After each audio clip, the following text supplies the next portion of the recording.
എന്തൊക്കെയാണ് സംഭവിച്ചുകൊണ്ടിരിക്കുന്നത് നമ്മുടെ നാട്ടിൽ? ഫോ, അയ്യോ, ഒരു ഹൂ കെയർസ്, അത് സംഭവിച്ചു.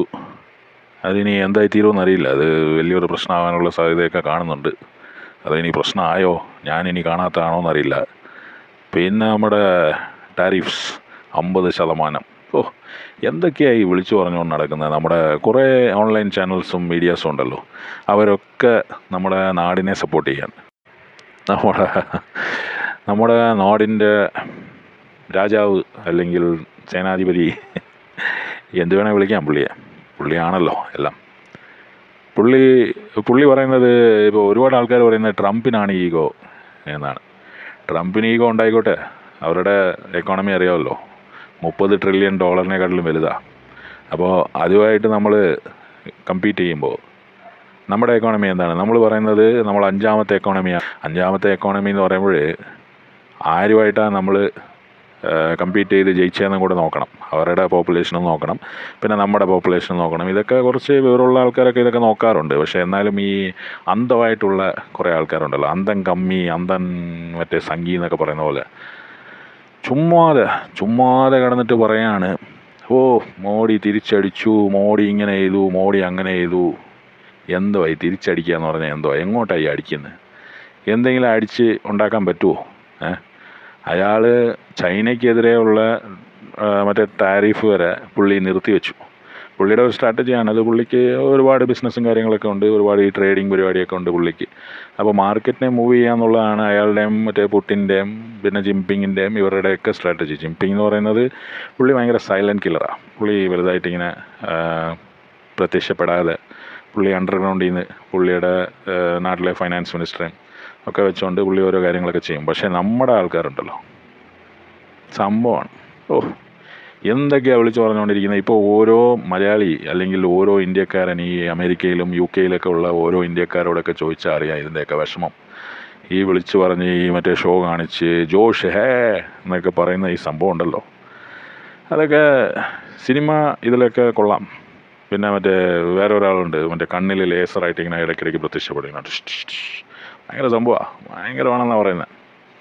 എങ്ങോട്ടായി ഭയങ്കര, എന്താ കാണിക്കുന്നത്? ഇപ്പോൾ റഷ്യയിൽ നിന്ന് ഓയിൽ മേടിക്കുന്നു എന്ന് പറയുന്നു. അത് നമ്മുടെ നാടിൻ്റെ സാമ്പത്തികത്തിനെ രക്ഷിക്കാൻ വേണ്ടിയിട്ടാണ് റഷ്യയിൽ നിന്ന് ഓയിൽ മേടിക്കുന്നത്. സത്യത്തിൽ നാട്ടിൽ എത്രയാണ് പെട്രോളും ഡീസലും ഇപ്പോഴത്തെ വിലയ്ക്ക് നമ്മൾ US നിന്ന് ഓയിൽ മേടിച്ചാൽ പോലും, അല്ലെങ്കിൽ വെനിസ്വേലയിൽ നിന്ന് ഓയിൽ മേടിച്ചാൽ പോലും അങ്ങേ അറ്റമാണ്, ലോകത്തിൻ്റെ അങ്ങേ അറ്റത്തുള്ള രാജ്യമാണ്. നമ്മളുമായിട്ട് ഒരുപാട് ഡിസ്റ്റൻസ് ഉണ്ട്. അത്രയും ദൂരത്തുനിന്ന് നമ്മൾ ഓയിൽ മേടിച്ചാൽ പോലും നമ്മുടെ പെട്രോളും ഡീസലും ഇന്നത്തെ ഒരു റേറ്റ് വെച്ച് നോക്കുകയാണെങ്കിൽ ഒരു 60 രൂപ, ഒരു 50 രൂപ, ഈ റേറ്റിനൊക്കെ കൊടുത്താൽ തന്നെ അത്യാവശ്യം ലാഭമുണ്ട്. പക്ഷേ നമ്മുടെ അവിടെ എത്രയാണ്? 100 രൂപ, 90 രൂപ. പെട്രോൾ 101, ഡീസൽ 90, 92, 4 ഇങ്ങനെയൊക്കെ പോവും. പക്ഷേ നമ്മൾ ഏറ്റവും വലിയ എക്സ്പോർട്ടർ ഓഫ് ഡിസ്റ്റിൽഡ് പ്രോഡക്ട്സിൻ്റെ ഏറ്റവും വലിയൊരു എക്സ്പോർട്ടറാണ് നമ്മൾ. ഇതെങ്ങനെ സംഭവിച്ചു? കാരണം നമ്മുടെ അവിടുത്തെ റിലയൻസ് ആണ് ഏറ്റവും വലുതായിട്ട് സംഭവം ഇമ്പോർട്ട് ചെയ്യുന്നത്. ക്രൂഡ് ഇമ്പോർട്ട് ചെയ്യുന്നു, എന്നിട്ട് അതിനെ ഡീസലും പെട്രോളാക്കി മാറ്റുന്നു, എന്നിട്ട് അങ്ങോട്ടും ഇങ്ങോട്ടൊക്കെ അയക്കുന്നു. യൂറോപ്പിലേക്കാണ് കയറ്റി വിടുന്നത്. ഗ്യാസും ഡീസലും പെട്രോളായിട്ട് യൂറോപ്പിലേക്ക് കയറ്റി വിടുന്നു. പക്ഷേ നമ്മുടെ നാട്ടിലെ പെട്രോളും ഡീസലും എക്സ്പെൻസീവാണ്. പിന്നെ ഇപ്പോഴത്തെ ഈ ടാരിഫ്, കുറേ ചെമ്മീൻ കെട്ടിക്കിടപ്പുണ്ട്, കുറേ മറ്റേ തുണി, കുറേ വജ്രമൊന്നും കേടായി പോകത്തില്ല, അതുകൊണ്ട് കുഴപ്പമില്ല. പക്ഷേ ഈ ചെമ്മീനും ഈ മറ്റേ മാങ്ങയും ഇതിൻ്റെയൊക്കെ സ്ഥിതി എന്തായിത്തീരും? ഇതിനെക്കുറിച്ചൊന്നും സംസാരിക്കാനൊന്നും ആരുമില്ല. ഇതിനെക്കുറിച്ച് പറഞ്ഞു കഴിയുമ്പോൾ ഞങ്ങൾ മുട്ടുമടക്കത്തില്ല. കാനഡ വരെ മുട്ടുമടക്കുന്നുണ്ട്. മുട്ടുമടക്കേണ്ട കാര്യമൊന്നുമില്ലെന്നേ, ഇത് ജസ്റ്റ് ഒന്ന് കോംപ്രമൈസ് ചെയ്ത് വിട്ടാൽ മതി. പക്ഷേ അത് ചെയ്യുന്നില്ലല്ലോ.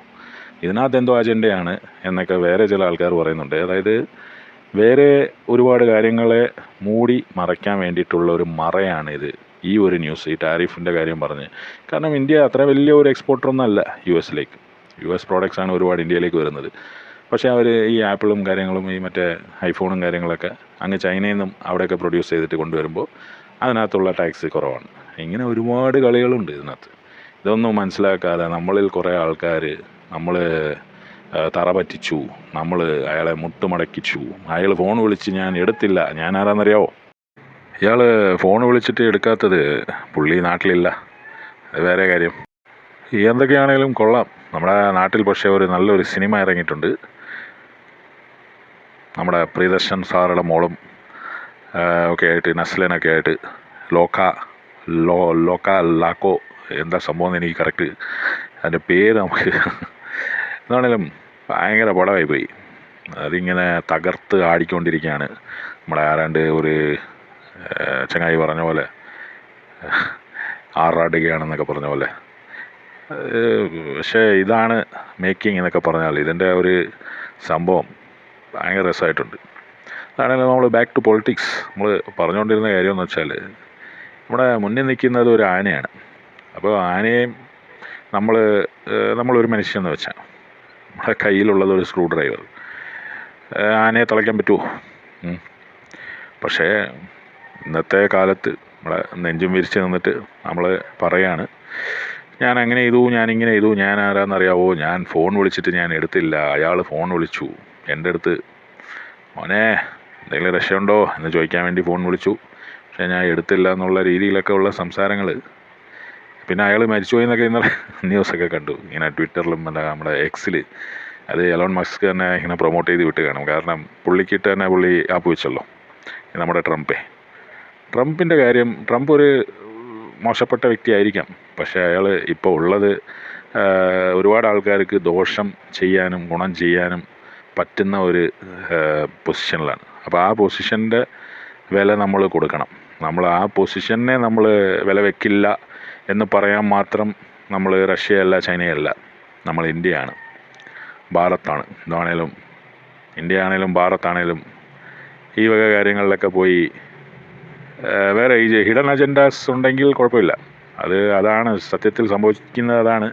പിന്നെ ഹൂ കെയർസാണ് ഇതിനകത്തും സംഭവിക്കുന്നത്, ഹൂ കെയർസാണ്. എന്തൊക്കെ സംഭവിച്ചാലും തനിക്കൊന്നും സംഭവിക്കില്ല. ആ എസ്കോട്ട്, ആ ഭക്ഷണം, ആ പൈലറ്റ്, ആ മറ്റേ ഫ്ലൈറ്റ്, ആ തുണികൾ, ഇതൊക്കെ എന്താണേലും ഉണ്ടാവും. അടുത്ത ഒരു തിരഞ്ഞെടുപ്പ്, അടുത്ത ഒരു ഇലക്ഷൻ വരുന്നവരെ എന്താണേലും ഇതൊക്കെ ഉണ്ടാവും എന്നുള്ള ഒരു കോൺഫിഡൻസും കാര്യങ്ങളൊക്കെ ഉണ്ട് ഇതിനകത്ത്. ഞാൻ പുള്ളിയെ മൊത്തമായിട്ട് കുറ്റം പറയാണ്, നീ ഒരു കമ്മിയാണ്, നീ ഒരു കൊങ്ങിയാണ്, നീ എന്നൊന്നും വിചാരിക്കരുത്. ഞാൻ പറയുന്നത് ഒരു സാധാരണക്കാരൻ്റെ ഒരു വികാരമാണ് ഞാൻ പ്രകടിപ്പിക്കുന്നത്. എനിക്ക് തോന്നുന്ന കാര്യം ഞാൻ ജസ്റ്റ് പറയുന്നതേ ഉള്ളൂ. പിന്നെ നമ്മുടെ ബിഗ് ബോസ് നടക്കുന്നുണ്ടല്ലേ, ബിഗ് ബോസ് ഒഴിച്ചോ ജിസേൽ ആരാ എന്നൊക്കെ പറഞ്ഞ പോലെ, നെവിൻ, അക്ബർ, ഇങ്ങനത്തെ കുറേ ക്യാരക്ടേഴ്സൊക്കെ കണ്ടു. പിന്നെ നമ്മുടെ അപ്പാനി ഇതിനകത്ത് വരേണ്ട ഒരു കാര്യം ഇല്ലായിരുന്നെന്നാണ് എനിക്ക് തോന്നുന്നത്. പക്ഷേ അപ്പാനിയും ഇതിനകത്ത് വന്നിട്ടുണ്ട്. കാരണം പുള്ളിക്ക് വലിയ മാർക്കറ്റൊന്നും ഇല്ലേ എന്നൊക്കെയാണ് ഇത് കാണുമ്പോൾ എനിക്ക് ചോദിക്കാൻ തോന്നുന്നത്. എന്ത് വകവാളിപ്പം പരിപാടിയാണെന്ന്. എന്നാലും നമ്മുടെ ലാലേട്ടൻ ഇതിനൊക്കെ നിന്ന് കൊടുക്കുന്നത് പൈസയുടെ ഒരു പവറേ. പിന്നെ പാഷൻ എന്നൊക്കെ പറഞ്ഞു കളയും.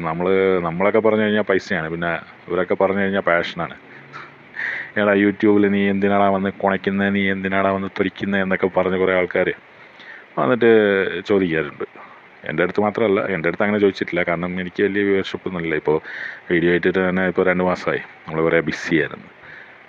പിന്നെ ഈ ആൾക്കാർക്ക് തോന്നുന്ന കാര്യങ്ങളൊക്കെ ഓരോരുത്തർ വന്ന് പറയുന്നു, അവർ കാശുണ്ടാക്കുന്നു, അങ്ങനെയാണല്ലോ അതിൻ്റെ ഒരു ലൈൻ. പക്ഷേ സെലിബ്രിറ്റി സ്റ്റാറ്റസിലുള്ളവർ കാണിച്ചു കഴിഞ്ഞാൽ, നമ്മുടെ കലാഭവൻ മണി ചേട്ടൻ പണ്ട് പറഞ്ഞത്, അവൻ ഇട്ട് കഴിഞ്ഞാൽ ബർമുട, നമ്മളിട്ട് കഴിഞ്ഞാൽ എന്നുള്ള ഒരു സംഭവമാണ് എനിക്ക് ഓർമ്മ വരുന്നത്. അതായത് ബിഗ് ബോസ് തകർത്താടിക്കൊണ്ടിരിക്കുകയാണ്. ഒരുപാട് TRP കൂട്ടി എന്നൊക്കെ പറയുന്നത് കേട്ടു. ആരാണ്ടൊക്കെ ഈ നെവിനെ പുറത്താക്കിയിട്ട് അകത്തോട്ടാക്കി. പിന്നെ നെവിനെ കുറിച്ച് ലാലേട്ടൻ തന്നെ വന്ന് പറയുന്നുണ്ട്, നിങ്ങൾ ഒരുപാട് സോറിയൊക്കെ പറഞ്ഞുകൊണ്ടാണ് തിരിച്ചു കയറ്റിയത്. പിന്നെ അവിടെ എന്തോ കാല് തിരുമലോ എന്തോ മസാജോ എന്തോ പരിപാടിയൊക്കെ ഉണ്ട്. കഴിഞ്ഞ കൊല്ലത്തെ ജാസ്മിനും ഗബ്രിയും ഒക്കെ കാണിച്ചു കൂട്ടിയതിൻ്റെ ബാക്കിയൊക്കെ ഇപ്പോൾ അവിടെ. പക്ഷേ ഈ കൊല്ലം വലിയ ലവ് സ്റ്റോറി ഒന്നും ഡെവലപ്പ് ആയിട്ടില്ലല്ലേ, എന്താണെന്ന് അറിയില്ല. അതൊക്കെയാണേലും അങ്ങനെ പോട്ടെ. ഞാൻ ഇങ്ങനെ കുറേ നാളായല്ലോ വീഡിയോ ഇട്ടിട്ട്, ചുമ്മാ എന്ത് പറയാനാണ്. ഇഷ്ടപ്പെട്ടില്ലെങ്കിൽ ക്ഷമിക്കുക. നമ്മൾ കുറേ കാലം കഴിഞ്ഞ് നമ്മുടെ ഒരു ക്യാമറയിൽ എന്നെ തന്നെ കാണുമ്പോൾ എനിക്കൊരു സന്തോഷമാണ്. അതിപ്പോൾ നമ്മൾ യൂട്യൂബിലൊക്കെ കാണുമ്പോൾ ഒരു ചെറിയൊരു സന്തോഷം. ഇത്രയെങ്കിലും സന്തോഷം വേണ്ടേ ജീവിതത്തിലല്ലേ?